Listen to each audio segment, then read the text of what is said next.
ওয়ালাইকুম রহমতুল্লাহি ওয়া বারাকাতুহু। সম্মানিত প্রিয় দেশবাসী, সকল শ্রেণীর মানুষদের উদ্দেশ্যে বলছি, আপনারা সকলেই অবশ্য অবগত, আপনারা সকলেই জানেন আমাদের বাংলাদেশে জাতিসংঘের মানবাধিকারের নামে তারা যে একটা অফিস স্থাপন করছে বাংলাদেশের মানুষের উপকারের জন্য। বাংলাদেশের মানুষ তাদের উপকার নিতে চাচ্ছে না, এরপরেও তারা বাংলাদেশের মানুষদেরকে উপকার করার জন্য চাচ্ছে। আমরা সকলেই একটু চিন্তা করেন তো, ঘটনা কি, রহস্য কি? আমরা উপকার চাচ্ছি না, তারা উপকার করার জন্য চাচ্ছি। কেন আমরা এত বোকা হইলাম, তাদের উপকার নেব না? কে কোন মানুষ চায় না একটা মানুষের উপকার করার জন্য? কেউ যদি চায়, উপকার নিতে না চায় কে? সবাই চায়। এরপরেও আমরা কেন নিতে চাচ্ছি না? জাতিসংঘের মানবাধিকারের নামে একটা অফিস তারা দিবে, আমরা নিতে চাচ্ছি না। দেখেন, বলেন তো, যে কারো ঘরে, কারো বাড়িতে, আমার বাড়িতে দারোয়ান লাগবে, আমার প্রয়োজনে আমার দারোয়ান লাগবে, আমার প্রয়োজনে আমার কেয়ারটেকার লাগবে, আমার প্রয়োজনে আমার লোক লাগবে আমার নিরাপত্তার জন্য, আমার সুস্থ থাকার জন্য, আমার নিরাপত্তার জন্য আমার লোক নিয়োগ দিব। আমরা যার বাড়ি সে নিয়োগ দিবে তার মনের চাহিদা অনুযায়ী। এখন বলেন তো, কেউ বলল না, কিন্তু অন্য কেউ যদি বলে, কোনো বাড়িওয়ালার যদি কোনো শত্রু আসে যদি বলে, ভাই আমি তোমার বাড়ির দারোয়ানি করব, একটু আমার এই দায়িত্বটা তুমি দাও, তোমার বাড়ি পাহারা আমি দিব, বলেন তো সেখানে কি বাড়ি পাহারা দিব? বাড়ি পাহারা দিবে, উপকার করবে না কি করবে? সেটা আপনারাই বুঝে নেন, সেটা আপনারাই বুঝে নেন। বুঝেন না?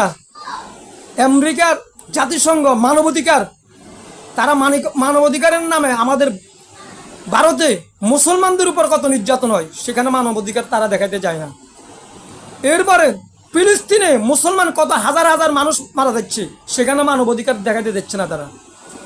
এরপরে চীনে, ইউগোতে, সেখানে কত মুসলমানদেরকে মারা হয়েছে, সেখানে তারা মানবাধিকার দেখাইতে যায় নাই। এরকমভাবে কাশ্মীরে তারা সেখানে মানবাধিকার দেখাইতে যায় নাই। এরকমভাবে মিয়ানমারে সেখানে তারা মানবাধিকার দেখাইতে যায় নাই।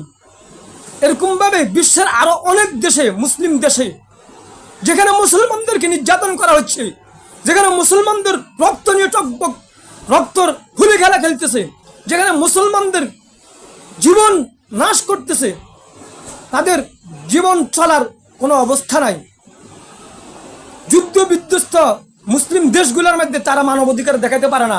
আজকে আমাদের বাংলাদেশ কোনো যুদ্ধ বিধ্বস্ত দেশ না, আমাদের স্বাধীন দেশ, শান্তির দেশ।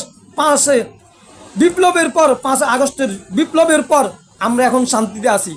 এখন আমরা শান্তিতে দেশ পরিচালনা করবো, শান্তিতে থাকবো, কিন্তু তারা এখন মানবাধিকার দেখাতে আসছে, শান্তি দেখানোর জন্য আসতেছে। এটা বুঝুন না আপনারা?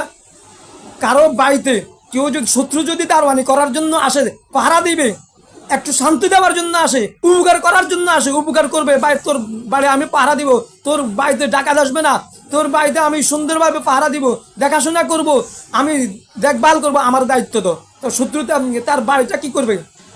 সুন্দরভাবে দেখাশোনা করব না? তার বাড়ি ঘরে যা আছে, তার স্ত্রী ছেলে মেয়ে যা আছে সেই আছে, তার নিজের জীবনের তো নিরাপত্তা থাকবে না।